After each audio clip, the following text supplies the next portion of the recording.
रामगढ़ नामक गांव में दुष्यंत नाम का एक चोर अपने परिवार के साथ रहता था। जंगल से गुजरने वाले लोगों को रोककर लूटना उसका काम था। चोरी करते समय अगर वो उनके खिलाफ हो जाते तो वो उन्हें मार देता था। इसी बीच एक दिन उसकी पत्नी, जिसका नाम बबीता था, अभी तक कुछ भी नहीं मिला है। तुम कब जाओगे? जल्दी जाओ, राहगीरों का समय हो गया है। फिर अगर दोपहर हो गई तो कोई नहीं आएगा। तुम्हें गए हुए 3 दिन हो गए हैं। अरे भाई जा रहा हूँ। अभी 3 दिन ही तो हुए हैं और चोरी से तुम्हारा क्या मतलब है? हमें जल्दबाजी नहीं करनी चाहिए। पिछली बार लोग हमारी चोरी के बारे में जान गए थे और पास आने से डरने लगे थे। कुछ समय बाद लोग वापस आएंगे और घटना को भी भूल जाएंगे। ये सब देखकर ही चोरी करनी पड़ेगी। मैंने कहा कि मैं आज जाऊंगा, लेकिन जाने से पहले मुझे कुछ खाना है। खाना तैयार है, तुमको देर हो रही है। ये लो खाना और लेकर जाओ। ठीक है, मैं जा रहा हूँ। तुम्हें मेरे साथ आना है या नहीं? अगर मैं तुम्हारे साथ जाती हूँ तो तुम्हारे साथ अच्छी चीजें ही होती हैं और तुम सकुशल लौट आते हो। मैं कई दिनों से सोने का हार मांग रही हूँ, इस बार लेकर आना। अरे मैं थोड़ी बनाता हूँ ये। मुझे ऐसे लोग मिलने चाहिए जो सोने का हार पहने हों। दुष्यंत उस दिन चोरी करने निकल जाता है। वो रास्ते में एक पेड़ के पास छिप जाता है। अच्छा, मेरी बात सुनिए पिताजी। आप जरा ध्यान से जाइएगा। आप बहुत सारे पैसे लेकर जा रहे हैं। गांव जल्दी पहुंचना, क्योंकि वहाँ बहुत चोर हैं। ठीक है ठीक है, ये मेरे लिए कोई नया रास्ता नहीं है। मैं अब तक कितनी बार आया और गया हूँ। ठीक है, चलो चलता हूँ। तुम ध्यान रखना। आप मुझे अपने साथ ले जाना नहीं चाहते? आप कैसे जाएंगे? मैंने सुना है कि 2 दिन पहले रामगढ़ गांव के रास्ते में चोरी हो गई थी। ठीक है, ध्यान रखना। नंदू चला जाता है और जंगल के रास्ते से गुजरता है। दुष्यंत, जो इस समय की प्रतीक्षा कर रहा था, नंदू को आता देख उसे रोक लेता है। जो पैसे और कीमती सामान तुम्हारे पास है, मुझे दे दो, नहीं तो तुम्हें अपनी जान गंवानी पड़ेगी। अरे नहीं नहीं, मुझे छोड़ दो। मेरे पास ज्यादा पैसे नहीं हैं। बताओ, मेरे जैसे गरीब के पास क्या होगा? और ये बैग में क्या है? मुझे दो, मैं देखना चाहता हूँ। इसमें कुछ नहीं है भाई। रास्ते में कुछ खाने के लिए खाना लेकर जा रहा हूँ और कुछ नहीं है मेरे पास। झूठ मत बोलो, मैं उस बैग की बात कर रहा जो तुमने छुपा कर रखा है। मुझे वो बैग चाहिए। तुम्हारा खाना नहीं चाहिए, मुझे पैसे चाहिए जो तुमने छुपा के रखे हैं, समझे? मेरे पास कुछ भी नहीं है भैया। मैंने कहा ना, मुझे जाने दीजिए। तुम इतनी आसानी से नहीं मानोगे। पैसे दे दो वरना। दुष्यंत ने नंदू से पैसों का बैग छीन लिया। अरे झूठ बोल रहे थे तुम। क्या बात है, बहुत पैसे हैं इस बैग में तो। और तुम कह रहे थे तुम गरीब आदमी हो। तुमने झूठ कहा, इसलिए चाकू मारूंगा। अरे नहीं नहीं भाई, मेरी बात सुनो। मेरी बेटी की शादी के लिए पड़ोस के गांव से मैंने कर्ज लिया है। अगर मैं ये पैसे नहीं ले गया तो मेरी बेटी की शादी रुक जाएगी। पैसे दे दो ना भाई। झूठ क्यों बोल रहे हो? बेटी की शादी की बात करोगे तो मैं तुम्हें जाने दूंगा? मेरे साथ ये सब नहीं चलेगा। चुपचाप यहाँ से चले जाओ, वरना चाकू को कहूँ अपना काम करने को। मेरी बात सुनो भाई, ये पैसे मुझे दे दो, नहीं तो मेरा परिवार सड़क पर आ जाएगा। तुम आसानी से नहीं मानोगे, मैं समझ गया। तुम्हें अब चाकू से ही समझाना पड़ेगा। दुष्यंत चाकू से उसे डराता है। नंदू उसके डर से पैसों के बारे में बिना बोले वहाँ से चला जाता है और दुष्यंत अपने घर चला जाता है। क्या दुष्यंत, तुम आज जंगल में गए थे क्या? लगता है आज बहुत पैसा मिला है। हाँ पिताजी, आज का दिन अच्छा है। एक ऐसा आदमी मिला जिसकी बेटी की शादी थी, उसका पैसा मैं ले आया। तुम लोगों को परेशान क्यों करते हो? किसी की बेटी की शादी के पैसे तुमने चुरा लिए, ये तो गलत बात है। जब आपने मुझे ये शिक्षा दी तब क्या ये गलत बात नहीं थी? जब आप चोरी करते हैं तो क्या आप दोषी महसूस नहीं करते?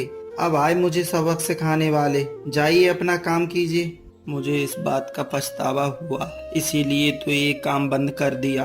अब मैं ये चाहता हूँ कि तुम भी ये पाप वाले काम को बंद कर दो। तुम्हारे पास जो कुछ भी है उससे जमीन और खेत ले सकते हो। तुम इतने लालची क्यों हो? मुझे जो कहना था मैंने कह दिया, आगे तुम्हारी मर्जी। ये सब बातें सुनने के लिए मेरे पास टाइम नहीं है, मैं जा रहा हूँ। अपने पिता से बात करके दुष्यंत अपने घर की ओर चला जाता है। सुनो बबीता, इसे देखो, इसमें बहुत पैसे हैं। एक सप्ताह तक फिर से जाने के लिए नहीं कहना। वो तो ठीक है, पर तुम्हारे पिताजी क्या कह रहे थे? क्या वो तुमसे पैसे मांग रहे थे? अरे नहीं, वो कह रहे थे कि मैं चोरी करना बंद कर दूं। उनके हिसाब से ये सब पाप है। उन्होंने भी तो अभी छोड़ा है। उन्होंने तब तक ये किया जब तक उनसे हुआ। उनकी बात पर ध्यान मत दो। क्या तुम बच्चों के लिए कुछ लाए हो या खाली हाथ ही लौट आए हो? अरे लाया हूँ ना, देखो एक जोड़ी कपड़े और मिठाई का डब्बा भी लाया हूँ। चलो उन्हें बुलाओ। हम यहाँ हैं पिताजी। मेरे लिए क्या लाए हैं? पिछली बार जो लाए थे ये उससे बहुत अच्छे हैं पिताजी। अच्छे होंगे ही ना, इसकी कीमत पिछली बार लाए हुए कपड़ों से ज्यादा है। ये देखो मिठाई का डब्बा भी है, लो इसे। हाँ मुझे पसंद है, पर इस बार जब आप जाओ तो मुझे भी ले चलना पिताजी। मैं भी साथ चलूंगा। नहीं बेटा, तुम्हें ये काम करने की जरूरत नहीं है। मैं नहीं चाहता कि तुम ये करो। दुष्यंत वो दिन अपने परिवार के लोगों के साथ बड़ी खुशी से बिताता है। एक हफ्ता के बाद दुष्यंत हमेशा की तरह चोरी करने निकल जाता है। आज मुझे किसी और रास्ते से जाना चाहिए। सुना है कि सैनिक वहाँ पर पहरा देने के लिए खड़े हैं। रमेश की बेटी इमली उसी रास्ते से आ रही थी। जल्दी करो बेटा, 1 घंटा और चलेंगे तो गांव पहुंच जाएंगे। तुम नवविवाहित जोड़े हो और कोई घटना होने से पहले तुमको घर पहुंचाना चाहिए। इस रास्ते पर चोर नहीं है पिताजी। हाँ जानता हूँ, ये पिछली बार वाला रास्ता नहीं है, ये दूसरा रास्ता है। जंगल को पार करने के बाद हम कुछ खाएंगे। दुष्यंत ने उन तीनों को आते देखा। लगता है इनकी अभी अभी शादी हुई है। गहने भी बहुत होंगे इनके पास। अगर मैं इन्हें लूट लूं तो 15 दिन तक आराम कर सकता हूँ।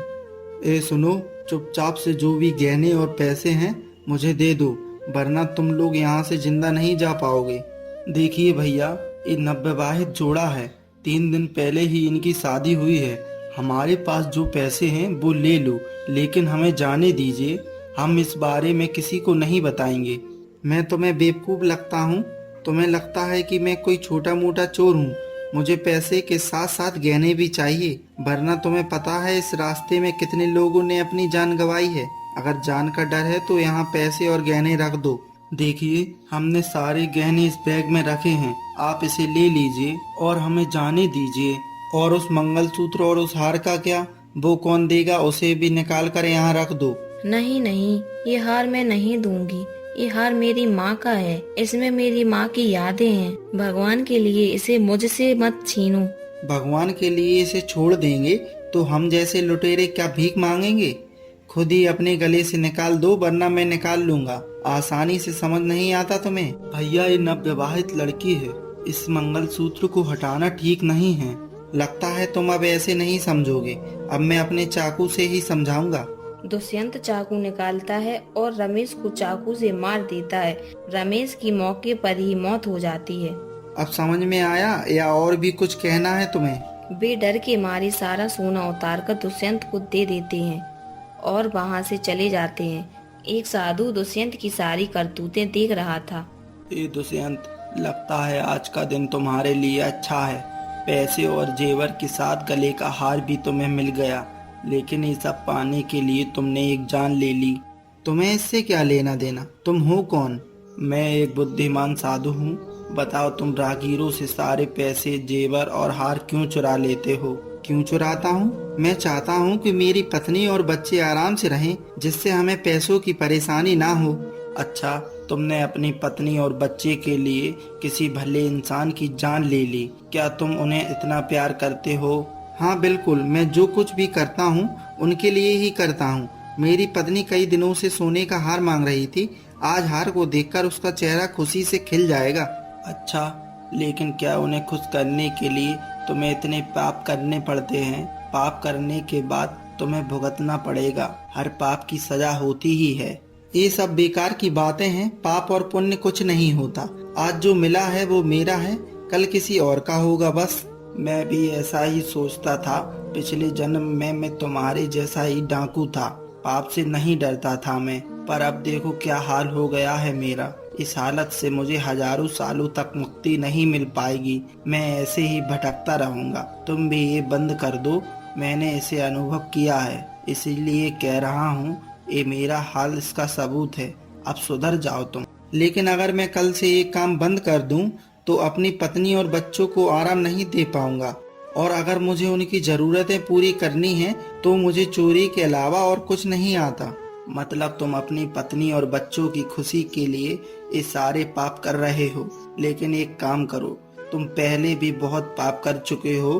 पैसे और गहने के साथ अपने पाप को भी उनके साथ बांट कर देखो, तब वो तुम्हारे पाप को स्वीकार नहीं करेंगे। अगर तुम चाहो तो एक बार उनको पूछ कर देखो।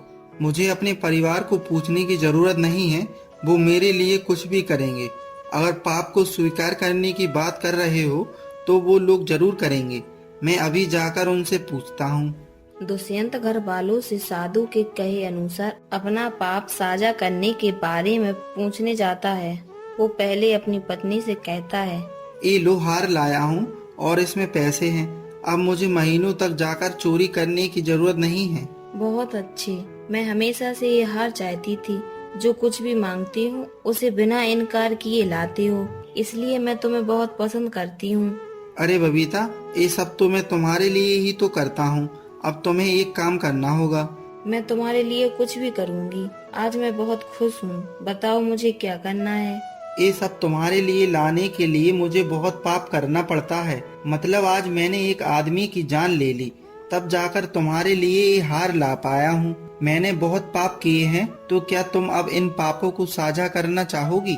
ये क्या कह रही हो? हम जो कुछ भी मांगे उसे लाना आपकी जिम्मेदारी है। मुझे परवाह नहीं है कि तुमने इसे कमाया है या कड़ी मेहनत की है। सभी पाप तुमने किए हैं और उनमें से आधा पाप मेरे साथ साझा करना चाहते हैं। ये नहीं हो सकता। मुझे पाप नहीं चाहिए। मैं नर्क में नहीं जाऊंगी। क्या बात है माँ, ये पाप क्या होता है? पाप का मतलब है तुम्हारे पिता की चोरी, डकैती और किसी की मेहनत की कमाई लेना। हम डकैती को पाप कहते हैं। अगर तुम ये पाप करोगे तो नर्क में जाओगे। नर्क में बहुत कठोर सजा मिलती है। क्या मेरे पिता को पापों की सजा नर्क में मिलेगी? हाँ बेटा, इसकी सजा मिलेगी, लेकिन क्या तुम अपने पिता के पापों को बांटोगे? मुझे नर्क में सजा नहीं पानी माँ। देखा तुमने, न सिर्फ मैं, मेरे पेट से पैदा हुआ बच्चा भी तुम्हारे पाप को साझा करने के लिए तैयार नहीं है। तुमने जो पाप किए हैं वो सिर्फ तुम्हारे होंगे। कोई भी उस पाप को साझा नहीं करेगा। क्या हम नहीं चाहते कि तुम कोई अच्छा काम करो? दुष्यंत तुरंत उस साधु के पास चला जाता है।